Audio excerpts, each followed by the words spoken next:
Raw silk Banarasi पेठेतली raw silk Banarasi sari, छान नाजूक बुट्टे, छान नाजूक डिझाईन, बॉर्डर पण नाजूक आहे छान, सगळे डार्क कलर्स,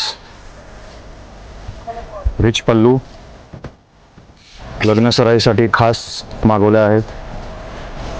ऑल ओव्हर बुट्टा आहे, 1000 बुट्टी डिझाईन म्हणतात त्याला. थ्रोट साडी अशीच येणार.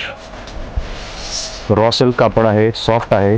हे तुम्ही लग्नामध्ये पर्सनली सुद्धा वापरू शकता आणि आहेरासाठी सुद्धा वापरू शकता. हा छान असा याचा मोठा ब्लाऊज, लागेल तितकाच काढा. बॉर्डर ब्लाऊज आहे. यात तुम्हाला सगळे डार्क कलर्स मिळणार, रिच डिझाईन आहे. चला आता तर आपण याचे कलर्स बघूया. त्याचे कलर्स आहेत येलो, ॲक्वा ब्लू, चिंतामणी मोरपंखी असा ब्लू, ॲक्वा ग्रीन.